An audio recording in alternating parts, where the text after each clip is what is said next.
Welcome to the Kings Beat podcast. I am James Ham, a Kings insider for ESPN 1320 and the Kings Beat. Joining me today, Fox 40's Sean Cunningham. Mr. Cunningham, how are you? I'm doing well, Mr. Ham. I'm worried about Brenden though. He looks like he's in some halfway home, maybe in another country. Have you been abducted, sir?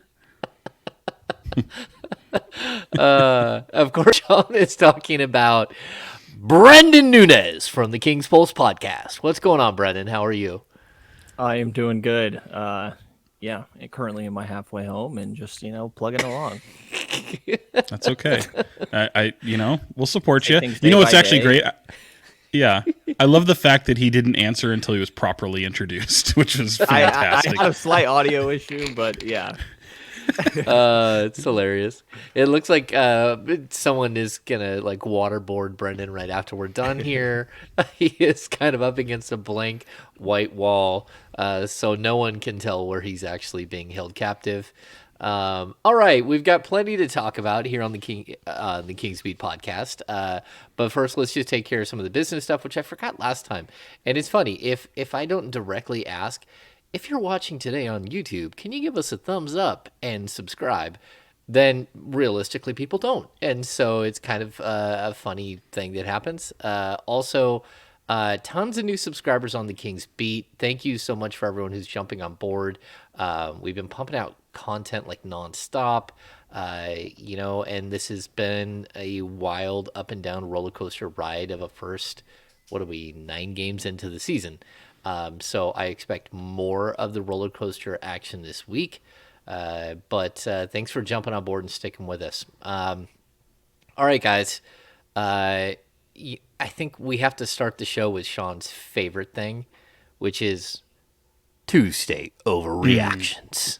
I thought you were going to say the rain. Yeah. Well, Boy, the am I rain is miserable. falling. I'm just a miserable bastard right now.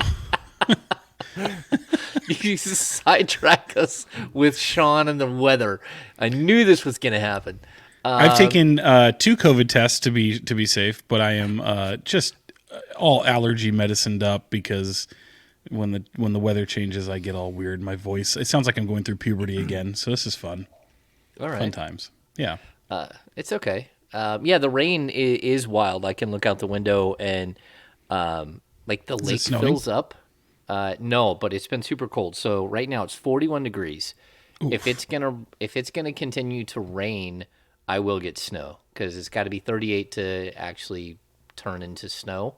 And if it starts, raining a bunch here in the next couple hours, we could see the temperature drop pretty quickly. Weird though, isn't it? The weather changes, and just like when the weather changes, I have a tendency to injure my back. So I am laid up as of right now. I did not make the trip down to San Francisco with these two fine gentlemen on Monday because of my back injury. Let's get to the Tuesday overreaction, which is the NBA officials are out to get the Sacramento Kings. It's clear. It's clear as day. It's happening right in front of us every game. What are you guys' thoughts? You were both there in San Francisco to watch a strangely called game. There was first and foremost the final, couple of seconds of the game.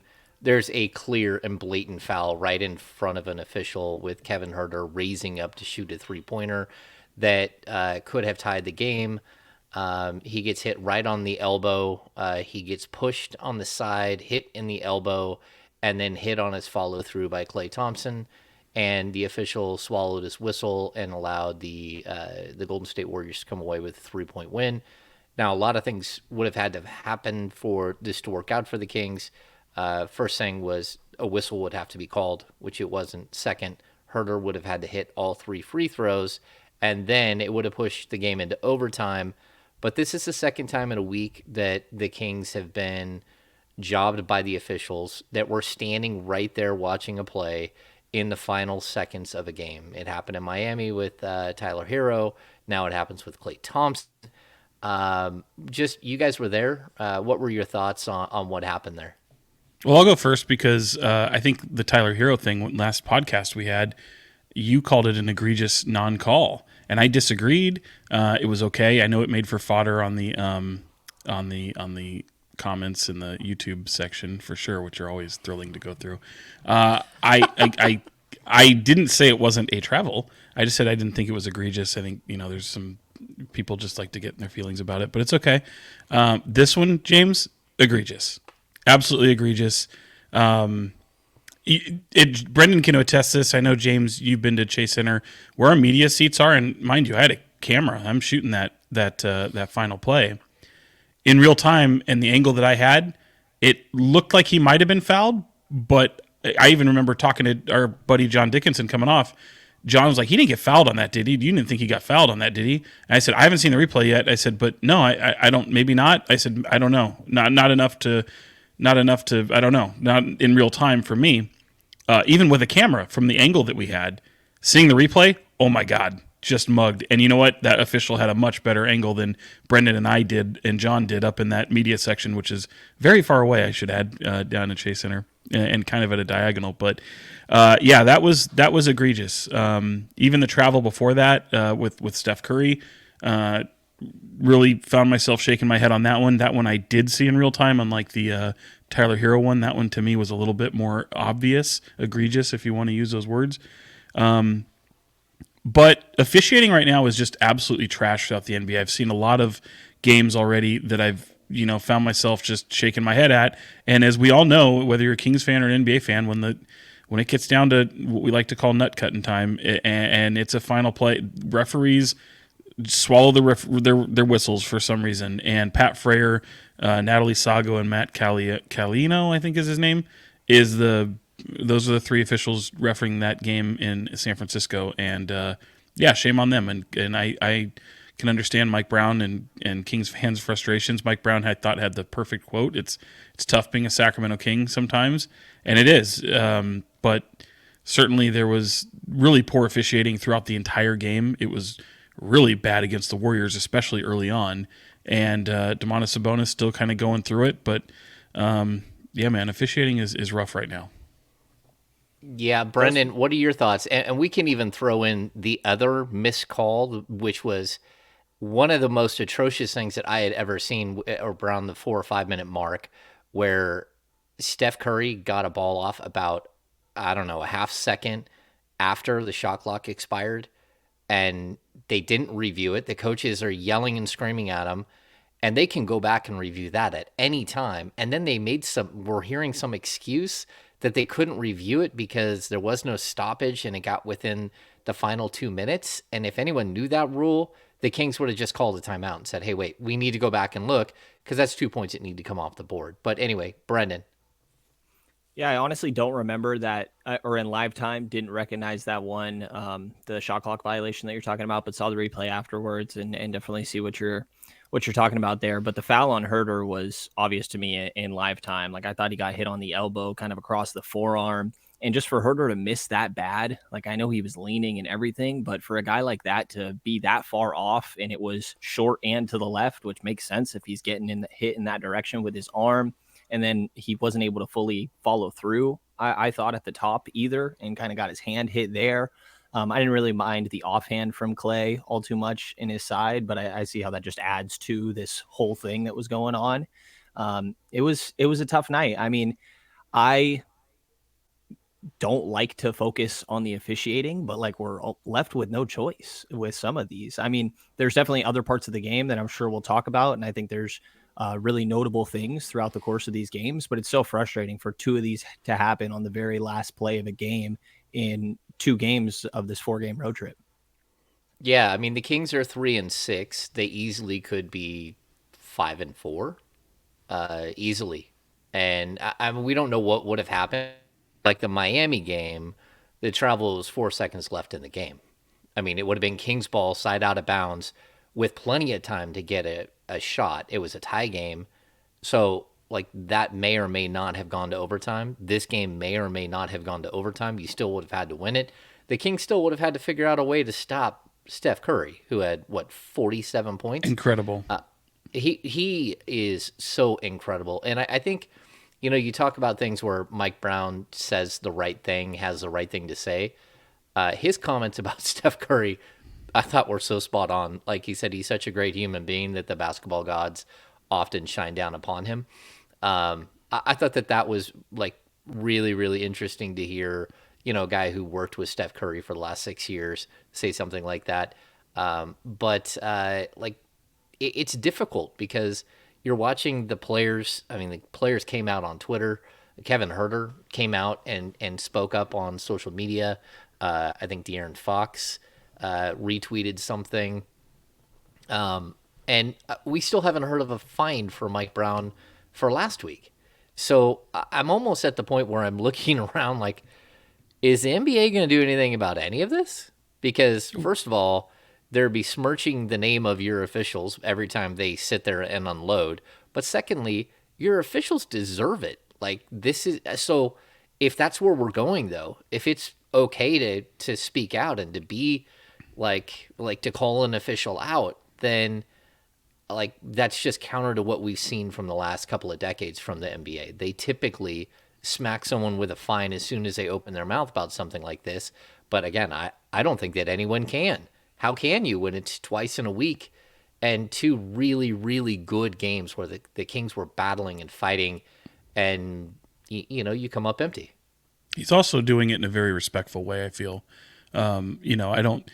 He's not losing his mind. I mean, he probably internally he probably is, but the way he's communicated it, I think, is pretty eloquently. He's not, walking up to the He says with official, all due respect before he says it. yeah. Do the With Ricky all due Bobby respect. thing. Yeah. Uh-oh.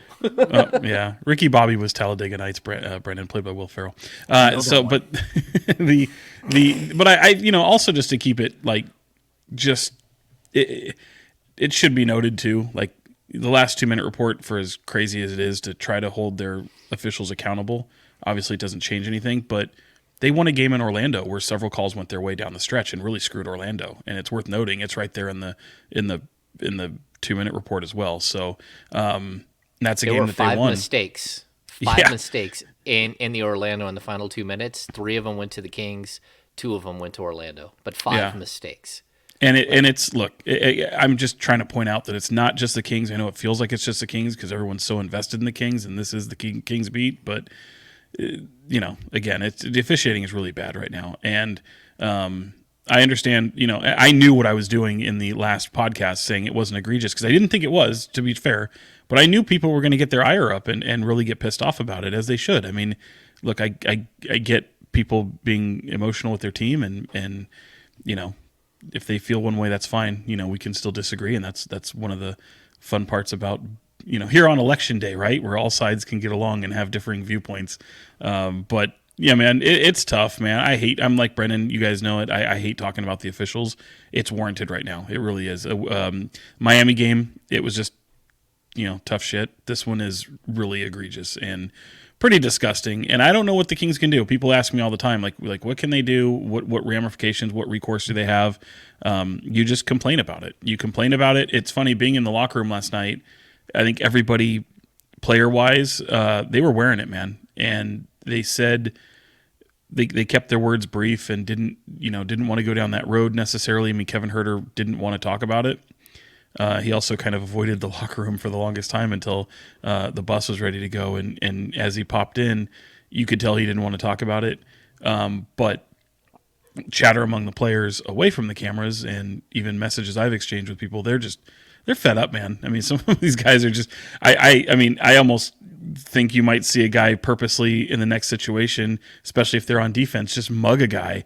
Just knowing that these calls don't happen down the stretch and in a final play scenario. So they're really upset, and they should be. But silver lining is, despite all that garbage, you're 2-2 on a road trip. You're coming into you look like you've kind of turned a corner in a weird way. I think they're playing better. I think for the most part, they're figuring out the rotations. Some guys now find themselves out of the rotation, at least last night with Richaun Holmes, and there's a lot of things that are being tinkered with right now. But I kind of really liked what I saw from this team last night, and despite all of that, still had an opportunity to steal that game.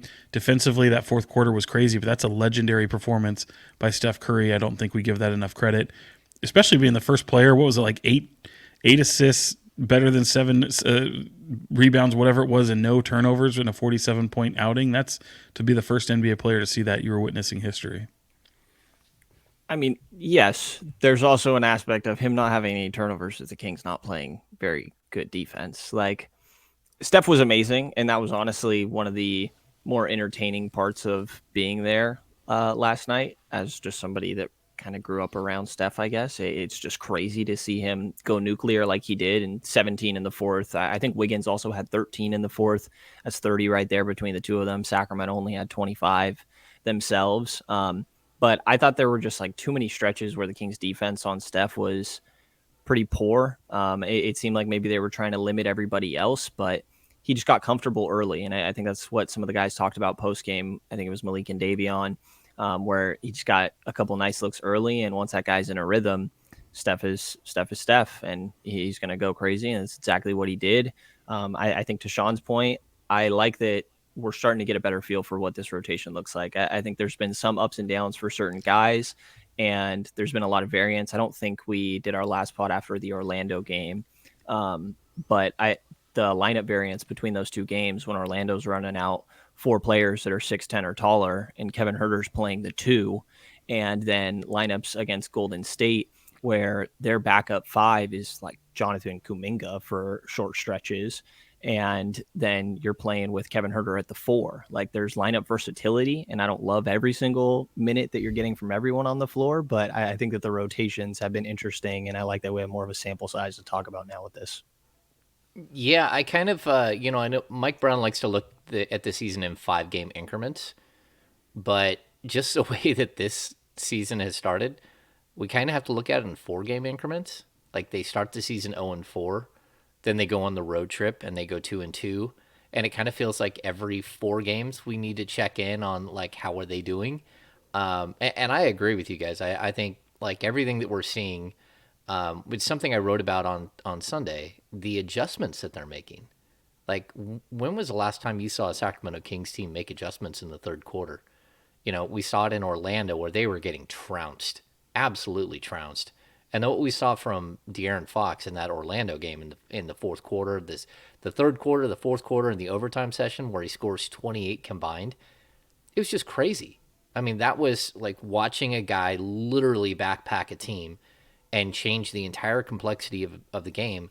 But also, I want to give Mike Brown props here. I think he's feeling the game all of a sudden with his rotation. He's starting to get a sense for what is working and what's not at certain times. And, like, I've been a guy who's hard on Chimezie Metu. If Chimezie Metu will come in the game and shoot 3 times a game and worry about every other aspect and not worry about getting his, then I think he can be a real serviceable player for this team. And that's what we've seen both in Orlando and then again, against Golden State. And it's the second time we've seen it against Golden State where he comes out and really, really plays well. But I'm starting to feel like Mike Brown is calming down and getting a little bit of a feel for who and what his team is. Are you guys sensing that? Yeah, I mean, I am. It's kind of what I was alluding to, and I think, look, it could look a little different next 3 games from now, just the way things are. But I do feel with this road trip in particular, and you kind of see what's working, what's not. And I do disagree slightly with Brenden, because I actually felt like up until that fourth quarter, the Kings defense was pretty good for most of that game. I felt that second unit matched the physicality well.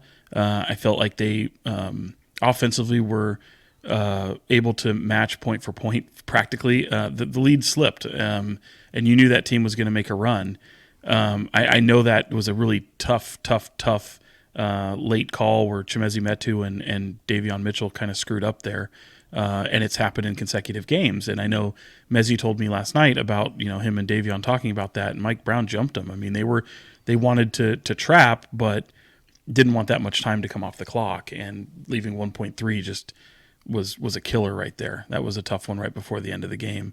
But yeah, Sean, walk through Go that ahead. because I think that that's something that people have asked. I wasn't there. Like if I was there, I would have Right. asked questions about that specific. Like why in the world did you knew there's 22 seconds when the ball was inbounds. Why did you wait until there's 1.3 seconds left to actually, get and my like the reverse that I'll just say, the Kings got a good shot. Like the Kevin Herter shot that he took, maybe it's 27 feet, but that guy's shooting 50% from three. I'm okay with him taking that shot. I don't think that it really, at the end of the day, mattered how many seconds were left. Uh, I think that if the official is not going to call a foul, then it doesn't matter if you had 8 seconds or if you had 1.3. The 1.3, I think the one thing that does change is it allows for a bang bang play like what happened, and where an 8 second, like they probably would have fouled the Kings and made him send him to the line to shoot two as opposed to three. But anyway, Sean. Yeah, I mean, once the shot clock went off, they knew. I mean, they knew they were going to get it to Curry, and everyone's going to think that they're going to foul him. They wanted to be able to trap. They wanted to be able to force him into either travel, some sort of turnover at that point, and that by virtue of not fouling right away, then you get three guys around him. But you wanted to foul around, right around 5 seconds is I think where they wanted to be, 4 or 5 seconds. However that had worked out, and yeah, you could see just the way the bench reacted to it was pretty tough. You see the way Mike Brown reacted to it, and it was just a miscommunication really between Mezie and Davion Mitchell. So yeah, it's just tough, man. Like also there was moments where Draymond Green in the play before that, just shot clock is winding down, but you should have just fouled him right there. Once he had touched the ball, that would have been a way. You still had your timeout left as well. So those are just easier things that you hope that guys gain with time and knowledge, and those are just time and time and possession. You just have to know where you are in the game and all that. But I just feel like really, the way Malik Monk played in the last game, the way he played on this trip for the most part, especially as a playmaker. But defensively, to me, is where things have really kind of, because they were just awful defensively for the first 4 games of the season. That was to be expected. You were hoping you weren't going to see them that bad. But I feel like there has been strides made in that regard. They're small. They're not like world beaters or in the top 10, but it's just a little bit of small incremental steps.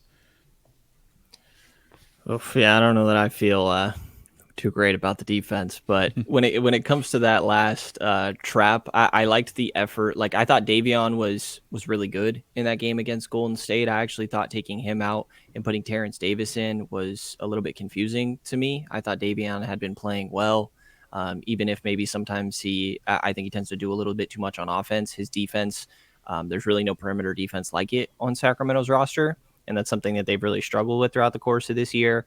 And then Mezie is the best defensive 5 they have on the team. And Mezzi's not a great defender himself. I think it speaks more so to their other options, not exactly being great. But I liked what I've seen from Mezie there and the switchability that he provides. And I thought that on that trap that they almost got, or it looked like they had an opportunity to maybe get close to getting an 8-second call in a backcourt. When Steph first passed it in, but Mezie didn't quite get there for the trap. And then afterwards, yeah, they took forever to finally get that done there. But I did just want to take a sec to say that Mezzi's been playing well, because I know I've been really critical of him prior. And right now, I'd much rather see Mezie minutes than Richaun Holmes when it comes to the backup 5. Yeah, the home situation is becoming a situation, and I don't know what to make of it. Just the way he played against Orlando, it forced Mike Brown's hands. Like he had no choice but to go away from him in the second half, and then what we saw, where he doesn't even sniff the court against the Warriors. I'll put a little bit on it that Chimezie Metu did actually play really, really well in the first Golden State game. He's the guy who's on the court while they make this like wild second half run. And so I'm going to say like Mike Brown probably thought he saw something there. And I think what he saw was that when they do bring in Metu, that they can switch all 5 players. And like every position is slightly switchable. Is it perfect? No, but it's much better than what he's getting out of Richaun Holmes in that specific situation. So I'm not sure that we're going to see the same thing when the Kings go up against another like like crazy long team on Wednesday in the Cleveland Cavaliers, we might not see Metu, or we might see him the whole time. I still think that Mike is trying to figure out that whole aspect. But what do you guys make of the fact that Richaun Holmes just feels like right now, it feels like him and Harrison Barnes, they're just getting left behind. Like everything else is, people are doing something, and they're allowing things to happen to them. That's what it feels like. You know what I mean? Like they're not going out there and putting their imprint on any game, and it's very, very noticeable. And the only game this season I can remember Richaun Holmes actually having a strong offensive game was the Warriors game, and he got absolutely torched by Weissman. Like for every point, for every rebound he had, he gave up that to a guy who's barely played in the league. And so I don't know how you fix it outside of starting to look for other options. And to me, I didn't think we'd be saying that 9 games into a season. I know there's still plenty of time, but it's a mess. Yeah, I'm not worried about Harrison Barnes. The side about him not scoring is, especially against the Warriors, to walk away with no points in that game, really kind of a head scratcher. I don't get it. I would say I thought he played well, decently well in the Miami home game here in Sacramento. It felt like he was trying to get things together a little bit. He realized that, okay, I can't just let the game come to me. I need to be a little bit more aggressive and assertive within this offense, especially defensively. He just is what he is. I'm not worried about Harrison Barnes after 9 games. I feel like he will figure that out. Richaun Holmes, on the other hand, is a bit of a head scratcher. That one to me is, if I'm Mike Brown, I'm looking at Harrison Barnes and saying, nope, I'm going to still stick with you. You're still my starter. We'll see what this looks like 10 games from now. You know, I think you can afford to do that. With Richaun Holmes, bringing him out of the lineup for a few games might be the best thing for him. He may lose a spot at that point. Maybe another 3-4 games you come back to him. I think it will be situational. I can certainly see him playing a factor against the way Cleveland plays with so many bigs. But he hasn't looked Brenden, he hasn't looked right for over a year. I mean, he didn't look right last season, even before the injuries. We were all kind of wondering, what the hell happened. So I can't put a finger on it, but at a certain point, it just is what it is. At this, with Harrison, we know that he can impact a game in several different ways, and with Richaun, like I said, it's been better part of a year now to where he just doesn't look like himself, doesn't look like the guy that came over from Phoenix and had those 2 very, very productive years. Yeah, Brenden, I want to ask Sean. I want to ask Sean to follow up here though, because I want to hear your thoughts, but there is a follow up here for Sean. I know Sean gets information, and Sean talks to people, and Sean is, as tapped in as I am, as anyone is in Sacramento. But no. Well, no. You had heard very specifically that Richaun Holmes was in the running for the starting job alongside Sabonis. And Sean, I don't get it. Every time I've asked the question, had this conversation with those guys, they've never once played together. Like Richaun Holmes and Domantas Sabonis have never practiced to get on the same team. They've always been against each other. And I'm just very confused about what's happening there and why, there was never a moment where they didn't even give that a shot. So, while I know you heard things that was a possibility, it feels like they didn't even try it. Because if you're not going to try it in practice, then what are we doing here? Well, and part of me thinks the people that you would hear that from, did belief go away once you got around Richaun Holmes and saw that he might not be the player you thought he was, or maybe the roster isn't built the way you would have hoped it would have been built to be able to do that at times. Right now, I just don't think there's correct. Yeah, I don't feel like there's I don't feel that they look at it as an option strictly because of the personnel that they have right now. However, I don't think it's totally been disregarded. I think they just want to see. I think they want to see if Richaun is able to come back to a player that they are used to seeing. And for whatever reason, it's just so inconsistent. Now, I asked Mike Brown about it last night, and he talked about how Richaun Holmes, the minutes are just, so low for him to really find any rhythm. And here he is now out of a game, an hour after I asked that question to him. So maybe another game, maybe he plays Wednesday, especially against a bigger lineup, bigger team. We've certainly seen Domantas Sabonis in foul trouble, but to the point that, Brenden had made, they are unable to play the same way that they play with Domantas Sabonis. And when he's off the floor, asking Richaun Holmes to do that it's just not him. So they have to play differently. I don't know what the solution is. I think he flourishes when they run fast. I think he flourishes next to a guy like De'Aaron Fox. We've seen that because we just know what that looks like. But he's really been rendered almost just a completely inefficient player at this point. So I know it's still early, but again, I'm more concerned with Richaun because it has lasted, in my opinion, more than a year. Last year, he didn't look like himself even before those injuries took place. Yeah, Brendan, I'm gonna set it up to you this way. We keep talking about there not being like a natural lob threat, and then I watched Malik Monk throw that ball up for Chimezie Metu, who that was absolutely incredible. Metu went through like all kinds of defenders to catch and hammer a ball down.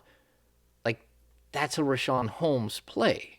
That's so I can't say that they can't do it when Monk keeps showing you that he can do it, just not with Richaun. So I don't know how you want to answer that, but like that's one of the like instances where I would point to and say, okay, I throw my hands up. I don't know what to say.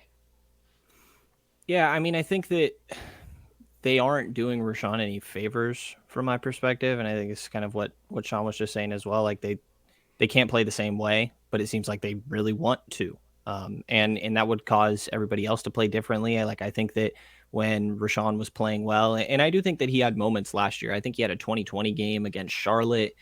He had a couple moments throughout last year. And I guess that I was more comfortable writing off last year with everything that he had going on and all the different injuries and COVID and blah, blah, blah. He just had a ridiculous year going on. But I think that last year's offense was kind of a mess. And when he's just able to either be in transition or be in a basic pick and roll, which then causes there to be two or three other just spot up shooters who aren't really touching the ball, which is the exact opposite of what it seems like Mike Brown wants with his whole making decisions in 0.5 seconds and ball movement and everything. That Holmes just looks like he's like struggling with the timing on figuring out when is the right time for him to go set that screen and making sure that he is setting a very, very solid screen, even if he's not going to get the ball right afterwards. So I think that like the offense definitely doesn't do him any favors. I think they would need to play differently. To your point, James, like I think Malik is a really capable pick and roll ball handler. I think we saw Davion be a capable pick and roll ball handler with Damian Jones a lot at the end of last year. And I think that's still there. So you could try that. But defensively, on the other end, it's like, why is it that when Mezzi comes in, that then it's switch everything? Like in my mind, Holmes was a good switching big. I would try it. Like, why not try switching everything with Holmes? He doesn't seem like he wants to be this at the level and kind of dropping and trying to figure out that proper distance. He's been really, really bad in that scheme. And part of that to me feels like effort or engagement. Maybe that's unfair to say, or just maybe he's not comfortable in that system. But I would try switching with him a little bit on defense and just try to do things differently for him, because I think that what I've realized throughout the course of last year, this year, and this is still early, I'm probably jumping the gun, is just I think that you have to really play for Richaun. And that maybe changes the way that some people could value him. But I think that when you do play for him and utilize his strengths, which also means hiding some of his weaknesses, that there's still a solid player in there. It's just that Sacramento system right now does not fit him at all in my mind. Yeah, I do believe that a lot of it is a system that he's either not picking it up, he's not buying in, or it just is not built for his skill set. Like, and I get all of those, like not the buy-in thing, but at the same time, you signed a 4-year contract, and the team traded for a 2-time All-Star at your position and gave away your job.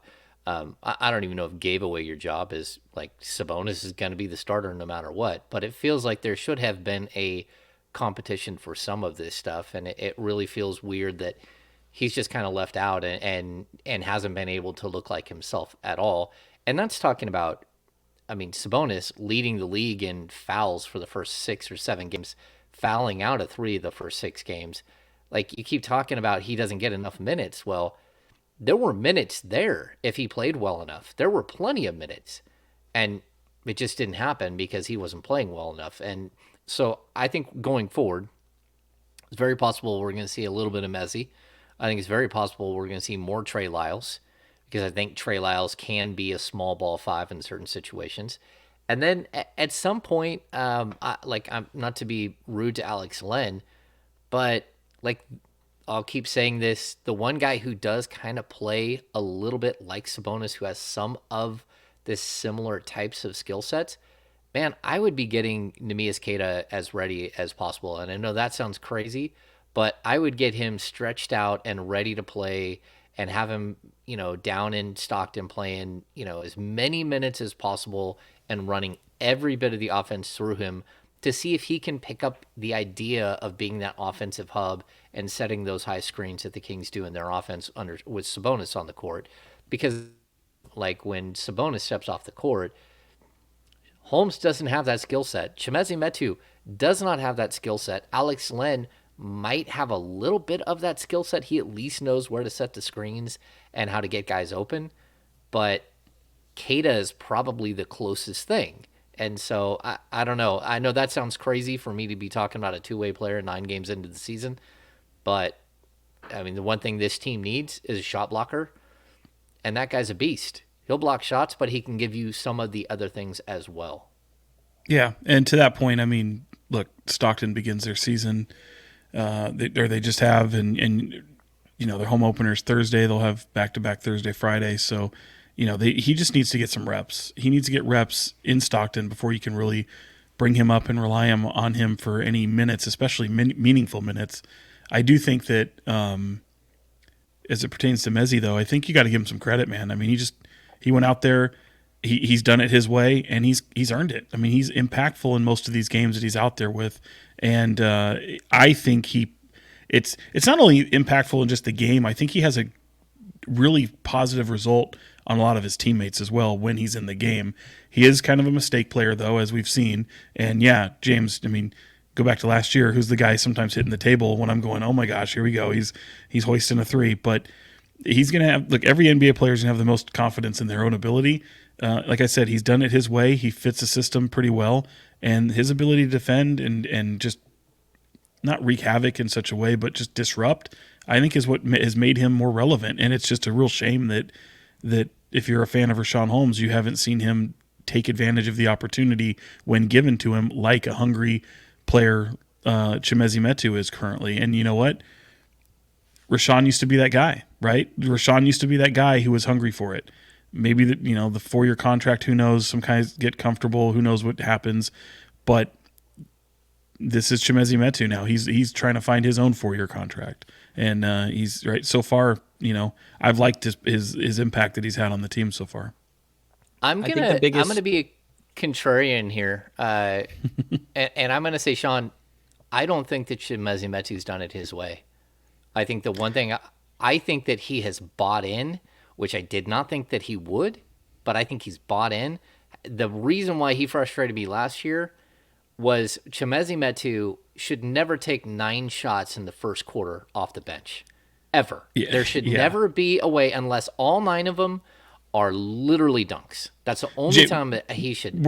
We're actually saying the same thing because again, that was a Luke Walton system, a little bit different. I think it was just such a free flowing system that Luke tried to implement compared to Mike Brown, who's going to hold you so much accountable, detail, and he's familiar with it, with obviously stuff that he's experienced with Mike Brown with the Nigerian basketball team as well. So, like I said, I think he's done it his way to a degree, and yeah, maybe I'll kind of caveat it there because this is a system he knows, and he knows how to be impactful within the system, and Mike Brown is obviously comfortable with him, and For whatever Yeah, reason, I think it's the details in this system that because again, in the comparison of Richaun Holmes, I don't think it's as simple as maybe he's not getting Mike Brown's system because, like I said, I don't think he was that great last year, and it was a regression from the year before.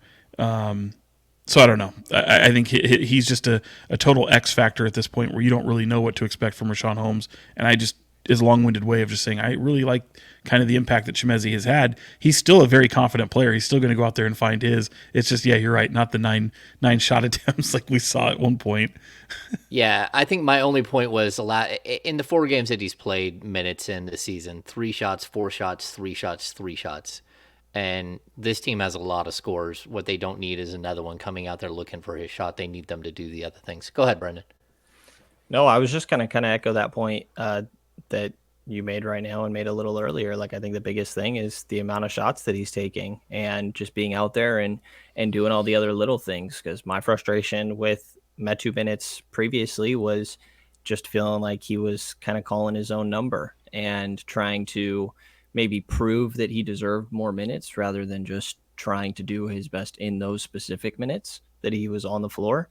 And I think he's done a good job of that as of late.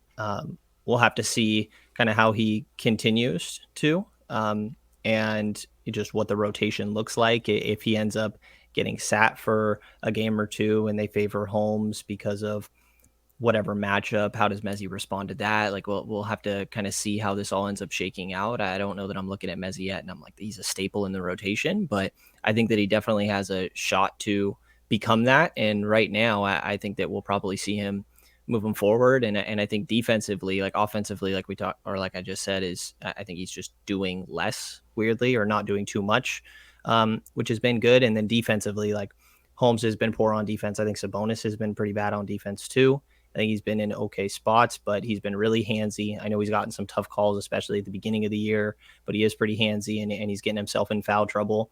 And the whole trying to be at the level of the screen when it comes to their screen defense, like Sabonis just doesn't move great with his hips when he's kind of backpedaling. I think that Metu is weirdly their best defensive 5. And obviously Mike Brown really values defense and the center is the most important position out there on that end of the floor.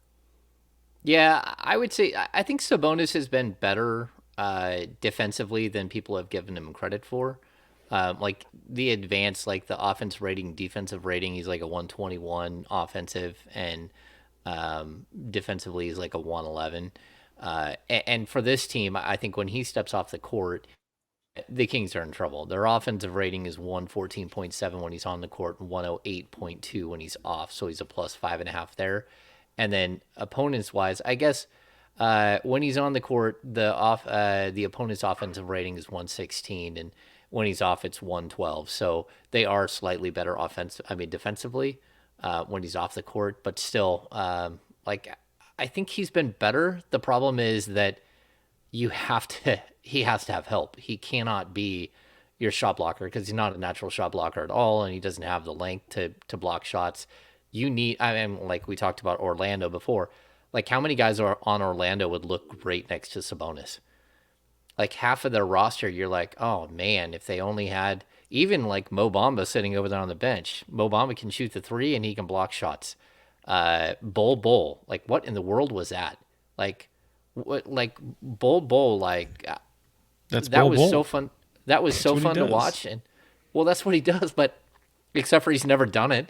I mean, that's you're like, holy cow! Like Bol can actually play. Yeah, I mean, man, I was he can super play. excited, especially as someone who watched Manute play live when I was young. I was so excited to see that, and it was like, oh my goodness, where did this? And then the Kings figured it out. Yeah, they all look really, really good and really, really long until you bury your shoulder into them and just drive them off the court. And that's like the adjustment that they made. The Orlando game, I fully attribute to Fox being great in the second half, but what Sabonis was showing he could do in the first half, where he just all of a sudden was like, oh, Paolo Banchero, I'm going to back you down Ball. all the way Yeah, into the bully basket. ball.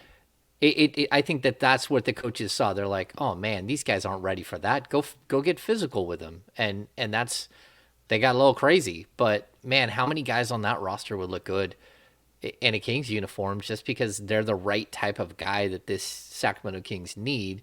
And I think that they're going to have to search out a guy like that. Let's see. Let's stay up before we switch to guys who are playing well. Let's just finish off with the last guy who's struggling a bit. And this is one of those weird, touchy subject things, but Keegan Murray hasn't played well for the last like 3 games. And just from what I know, there's something going on behind the scenes, like off the court. And I don't want to get into it too much because it's family business type stuff. But he's got some distractions, some things that are like just he could use some thoughts and prayers. The family could use some thoughts and prayers right now, and I'm sure we'll eventually hear some of it. But for right now, I think that like this is a 22-year-old kid on his own for the first time. He just had his first 4-game road trip. He's losing for the first time, and he's got something going on that is a distraction for him and his family.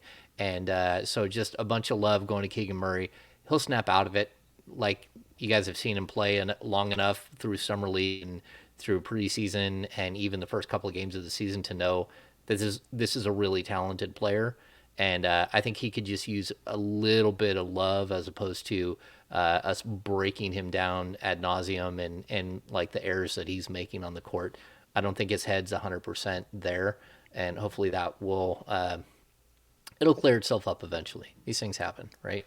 Yeah, and for sure, whatever he's going through, for sure, like that's, positive thoughts his way, obviously. But I think the most encouraging thing is he's not making an excuse for any of it. No. I think, look, you've got life coming at you fast. You're 9 games into an NBA season where you've played a lot of games in a short amount of time. That's different. You also have scouting reports around you. Things the NBA tends to adjust, so he'll do likewise. And look, it's not going to be. He's a rookie in this league. It's not every game where it's going to be one of those games where you're going, oh my gosh, look what this kid did again. So I only say that because we've seen this happen to Kings rookies in the past, and sometimes expectations can get wildly unrealistic for some people. And I always just say enjoy the moment, enjoy what you have in Keegan Murray. Clearly, you kind of know what he's good at already, and yeah, he's kind of going through some adversity. So see how he bounces back from it, see how he responds in the face of that adversity, and it'll begin Wednesday night with the Cavaliers. Yeah. Of course, wish everything the best for him and his family and whatever's going on with that situation. But I think just when it comes to his play, like he's just a rookie. I mean, like he's not gonna be good at chasing Paulo Banchero through screens or having to work through screens guarding a 6'10" guy like that. He's not going to be. Of course, it's not shocking that he falls for the Draymond fake dribble handoff when Steph has 45, 47 points, maybe he already had at the time, and he's so focused on Steph, and then you kind of get that like patented Draymond fake, and that was within I think that was the second to last bucket of the game for Golden State. So I think it's just like typical rookie stuff when it comes to that. And you know what, maybe there's other things affecting him off the court as well, and I'm sure it being his first NBA road trip, we talked to him after the first Golden State game. That was his first back-to-back. He had been playing heavy minutes, and he said that had been an adjustment. Like, I'm sure that this entire process is an adjustment. I think that we've seen a lot of positive things from Keegan, and I'm not really worried. He's obviously a huge piece of this team moving forward, and I think it's typical for rookies to have some slip ups, and even for the most NBA ready guy in the draft, if you want to call him that, which seems fair, maybe some other names in there as well. Like that doesn't mean that they're going to come in with no flaws. Yeah, and I'll say this too, like coming into this draft, like I thought Keegan Murray and Paolo Banchero would battle for the Rookie of the Year, and if I were putting money on it, I would have given it to like Paolo Banchero a pretty substantial edge, just because he's going to put up offensive numbers. Like he is going to put up a bunch of points, and like I don't think anything has gone like outside of what you would expect. This is kind of how you expect things to go. Even when they move Keegan to the starting lineup, you go from like a first or second option with the second team to the fourth option. And like I don't feel like he's willing to accept that he's a fourth option and he's not waiting around and all that stuff. I feel like that's one thing with Harrison Barnes. He's almost accepted that he's the fifth option, and that to me is really strange because it's like a lack of just like aggressiveness and like trying to find a spot for yourself, a niche in this rotation and how you fit while playing 30 something minutes, 32, 33 minutes. I know he only played 22 against Golden State, but like there's going to be some hiccups here and there. But that I think that's going to bring us to our final big topic, which will make it the business of basketball. The business of basketball. Like I don't want to like throw so much so much praise on Monte McNair when his team is 3-6. We can look at the record and see how it easily could be, 5-4 or 4-5. But Herder, home run. Malik Monk is turning into like a really, really solid like double in the gap. And I think we can say the same thing about Keegan Murray. This is about as good an offseason as I've seen in Sacramento, where they clearly found 3 of their top 6 players in one offseason. And I didn't think that they would be able to do that. And I feel like there's even potential that they could have done more. But after watching Monk play the last couple of games, after watching Herder play for the first, 9 games where it's been excellent. Like, to me, could he have had a better offseason? Is there something that you guys think that he could have done, that Monte McNair could have done to have a better offseason? Because as of right now, just what it looks like on the court is pretty stunning. I'll play the other side a little bit. Like I think that Herder's been great, Malik's been great, but I think there are some like big question marks. Like we still don't know if the Tyrese and Sabonis trade is a good deal. I think that's still TBD, and that's a huge question mark. That could end up looking really good for Sacramento, and or they could be on the other side of how that ends up looking. Like Harrison Barnes hasn't looked great, and if his value has been getting lower and you were just kind of sitting on him rather than moving him last year or the year prior, then maybe that's a little bit of a questionable mark on Monty. And I think you could say the same thing with Holmes. Like I think that there are other aspects that I still could. I see how people could pitch the, we should slow down a little bit with Monty. I'm optimistic. I like the moves that you all laid out, but I think that there's definitely still an aspect of like this team could still not make the play in. And if that doesn't happen, then how are we talking about this offseason? Because right now I really like the moves, but I just still feel like it's early. Yeah, I mean, Brendan just nailed it. And I also think the only thing I'd add to that is, you can always do better. Monte McNair says the same thing. I mean, well, of course. I agree. Yeah. Yeah. Yes, these acquisitions look pretty good. I mean, let's rewind about 2 weeks ago. We were wondering about Malik Monk. Like, all right, when are we going to get Malik Monk? When's he going to show up a little bit? So, he arrived. Yeah, man, he arrived, and I thought he was sensational in this road trip. It kind of reached a boiling point last night with the Warriors.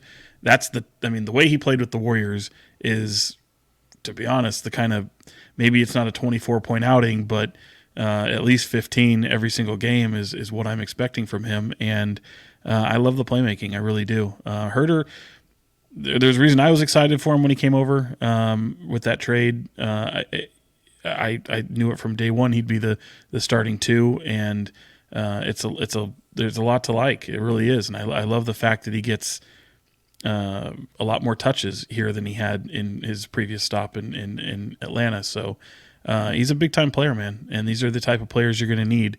I like the quality depth that they've added. Sure, Monty, Wes, Vivek, they all deserve credit for that, but they're all in bed together, so you're going to see this through, and you're only 9 games in, and again, you're unfortunately at the record you have, but you can't play, you got to go out there and win these games. So they've had a pretty brutal stretch. It's not getting any easier with Cleveland coming up, and then you got another Laker game, and then the Warriors again. So it's how about that though? The Warriors, you get 3 of the 4 times like in the first few weeks of the season, and then won't see them again until April. Crazy. Yeah, and I think both times you felt like they lost because the Warriors were the more experienced team and had just been together longer and had more flow. I kind of want to see what that last game, even one of the last games of the season, but then again, the Warriors could be done at that point and already Could have be. their spot secured. So you might not ever see it, sort of the who the Warriors are and who the Kings can be.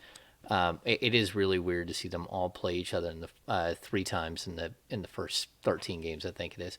And like, look, I'm not like saying that Monty is perfect coming out of this, but what I am saying is that like this team had at least like three or four rotational players that they needed to add to this roster, and I don't think that anyone thought that this thing was done, and it's not like a complete puzzle at this point. You're still looking for a couple edge pieces, but at the same time, I'm surprised how much damage he was able to do. It's whether or not he got enough on draft night.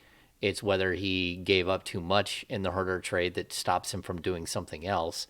I think the Monk pickup is looking absolutely brilliant, and I think one of the things that makes the Monk trade even look, I mean, the Monk free agent acquisition even better is just the smile that you see on De'Aaron Fox's face. Like having a friend here on the court, I think has actually meant a lot to him, and kept him like in line, focused on the task at hand and all that stuff. So either way, I mean, do you think the Kings are going to be active, or are they going to be active soon? Because at this point, we're already seeing some cracks where maybe some guys aren't living up to expectations of what you expected from them. And it's the standard thing in Sacramento where somehow your veterans always seem to be the ones that struggle. And I'm not sure why that is, but how many times the Kings have brought in a veteran and then they don't look anything like where they've looked anywhere else. And it feels like two of their veterans right now just don't look anything like what they looked like even last year or the year before. And those are Yeah, incumbents. Those are guys that have been here. Yeah. Yeah. Yeah. It's yeah, harsh. yeah. You think they'll be active? I don't know about soon for Eddie moves, but like I think it's same old story. You need a wing. You need a forward. Like they could really use one more, and maybe that just means Harrison and Keegan end up playing well. I say not soon because I think this is just a whole new system, new coaching staff, a new group of guys, and it's just too soon to. As much as like I'm skeptical of Harrison Barnes, Richaun Holmes. Like I think we're very far from saying that they're in too deep and not able to turn it around and figure out their spots in this system, or the coaching staff figure out the best way to optimize them and complement the other players on the staff. So I think that definitely give it time, but I would imagine that at the deadline with how keyed in this team is on ending this playoff drought, that would mean probably buying something prior to the deadline. Yeah, just echoing what Brendan said. Just I feel like you know what you need 9 games in. I feel like you've known what you've needed even at the starting training camp. I think you're also relying on some guys to play above their heads a little bit, and yeah, I think it's discouraging seeing some of the guys not fall into the role that they've had designed for them. It's probably going to be some more tinkering for this coaching staff to try and figure it out, because I don't see a move on the horizon necessarily. And what I mean by that is I think you're going to get through Christmas with essentially this roster. So short of I think short of that, so short of something going catastrophically wrong, which I don't think will happen, I think they're going to be able to hopefully hover around 500, stay within 3 or 4 games of the 500 mark. Hopefully better than that. If you're a Kings fan, I mean, hopefully you're much better than that. But I think that they'll commit to making some sort of move before the deadline and trying to address some of these needs.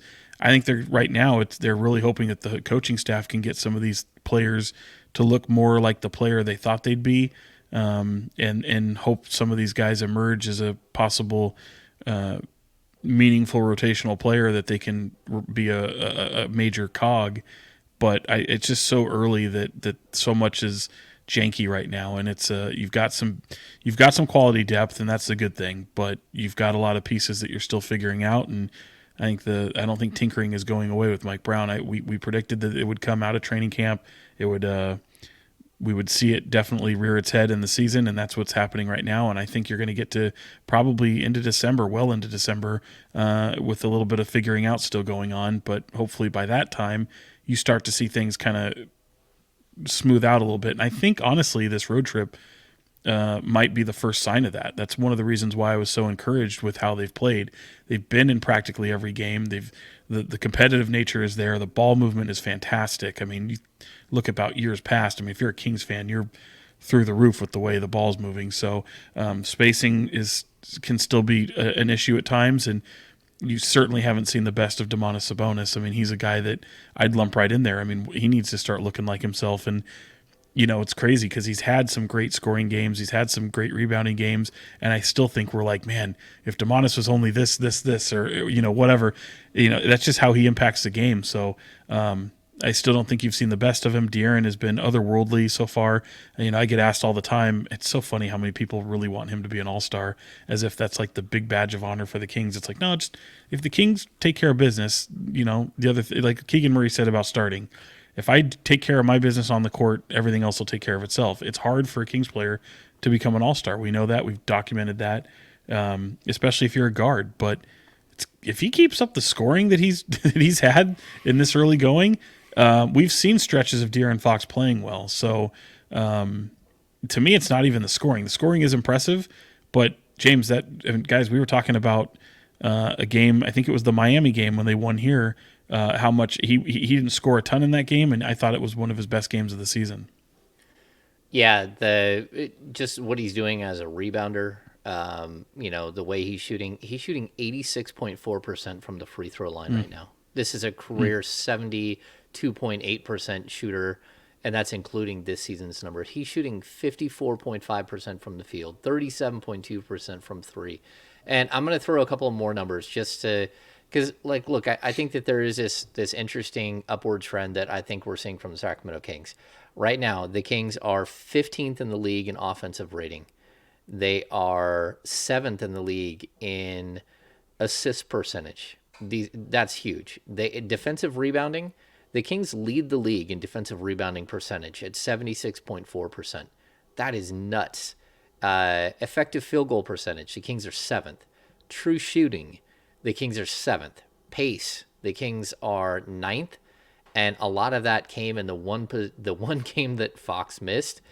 That game was so slow, it was ridiculous. But all of those numbers on the offensive end show you that this easily, by the end of the season, could be a top 10 offense, maybe even a little bit higher than that, maybe like a top 8. That's crazy. This team has a ton of potential, and if they get a couple of these other pieces firing, especially, a guy like Harrison Barnes, that could be very, very impactful for this team. So I think there is some good stuff to kind of point to. Shouldn't be all doom and gloom.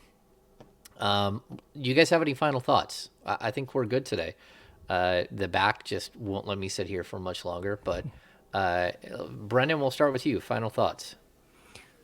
Like Sean mentioned a little bit earlier, the G League did just start its season with a game against South Bay Lakers. I didn't catch it yet, but just want to shout out DJ Stewart's 31 points off the bench while everybody else in the starting lineup gets double figures. So looking forward to watching that one. The starting five is pretty interesting. I guess I'm a guy that gets too caught up on these second round guys and fringe players and possibly becoming rotational pieces. But I think that Stockton's roster is pretty interesting with DJ Stewart, Jordan Ford, Keon, Nimi, Wes Iwundu, Chima Moneki's playing there a lot. Alex O'Connell, Jariah Horn still on that team. Christian Terrell, Sean? Christian Terrell, yeah. Terrell, my apologies there. But I think that they have a really entertaining roster.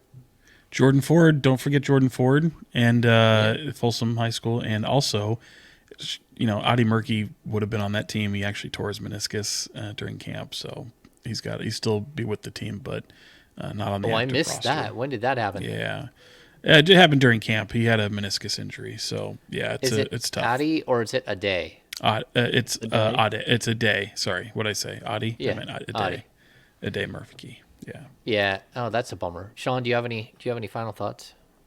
Well, yeah, hope everyone got out and did their civic duty and voted. I know for Brenden that could be probably tough because, there's that. Okay, well, is that the one they give you in the mail? What is that? 'Cause No, I I have that went down sitting and right dropped here, my too. ballot off in person. Brenden, so last we spoke on this podcast, Brendan, the talked to you voting since then. system is part of democracy in America. Some think it's rigged, but you know better. No, I was going to ask. I mean, all of our fans or fans. That's nonsense. Our listeners heard that you got in a car wreck, and it's good to see you're doing well wherever you're held captive right now. You should hold up a newspaper to make sure you're okay. And, but how is that And going? knock your for mic you? over if you're not okay, Brendan. Yeah, Yeah. I'm being held hostage by NBA referees right now. That's right. Yeah, no, I'm. Did you get a I'm, car? So you got I'm a doing car coming? totally fine. I don't have the greatest car update, to be honest. I'm still working through everything with insurance and had a couple other things going on. I locked in my new apartment, so that way I won't be in this temporary situation going on too much. So eventually I'll have a nice clean background like you two gentlemen here. Give me about a week, but no, there's no current car update aside from I'm feeling fine and working through it with insurance stuff. I hope you got a bag. You got a bag, right? You just walk with that limp Of course, and then of tell course. them. Yeah, okay. I'm horribly injured, Sean. There you go. So that's and all the your, insurance company needs to know. Your friend was okay? No, Yes? horribly injured. Yes, yes. They too are injured. Totally fine. No, Fred's They have totally waffle on their arm, the waffle mark from the All airbag. risked it all for some Taco Bell. Some crazy. Yeah. So crazy. That's right. That's right. Okay, so my final thoughts. Number one, like what Sean said, make sure you vote. I don't know if it's too late. And good luck over the next, like, I don't know what, like, use the Kings Beat podcast as a way to escape, because this is going to be a wild couple of days of election coverage. So good luck there. But also, big shout out to Peja Stojakovic's son. Is it Andre? Andre, who is going to Stanford, got a scholarship to go to Stanford to play basketball. Absolutely spectacular. He had all kinds of offers on the table, and this happened to be the one that he chose. Top 25 recruit. That's what I was reading. Oh, that's pretty substantial. So big shout out to him, who, again, like, I've covered this team for a long time, and watching him be around and go from, like, a young kid that, to that gets towered over by his dad to, like a 6'7", like, legitimate prospect who probably will hit 6'9", 6'10". It's pretty special. So It's great to see him, by the congratulations. way. He's a Jesuit kid. Issa Silva is still there.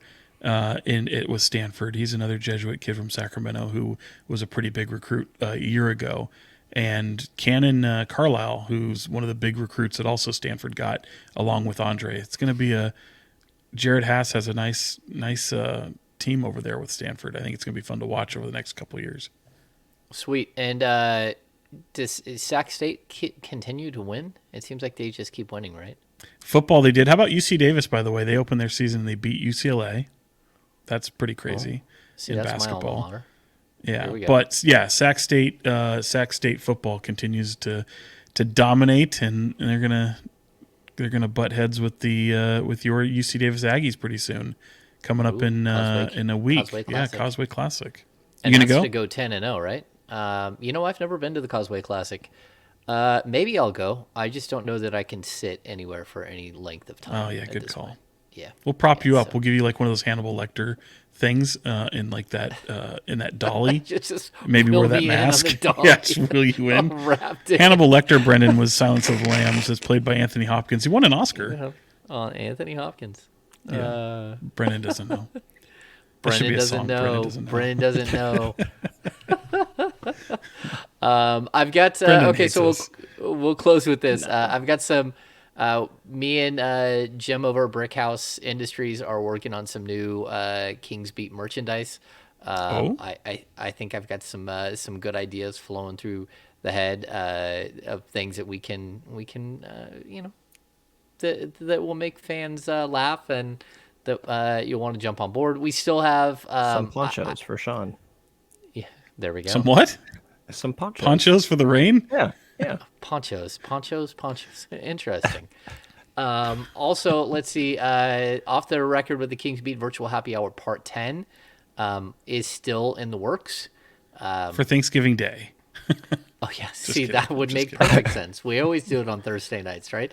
It's a matter of fitting it into the schedule and getting a guest that fits, especially after last month's episode with Katie, which was absolutely spectacular. We'll find someone to roll this month. It just depends on when we can fit it in, especially with the holidays coming up. Okay, so I think that's going to do it for this edition of the Kings Beat podcast. Make sure to give us a thumbs up if you can. Subscribe to the Kings Beat, the newsletter. Become a premium subscriber so you get invites to things like the happy hour. And you get to read all of the things that we're writing and all the podcasts that we're doing here at the Kings Beat. So for Fox 40, Sean Cunningham, and Brenden Nunes from the Kings Pulse podcast, I'm James Ham, Kings Insider for ESPN 1320 and the Kings Beat. See you later this week.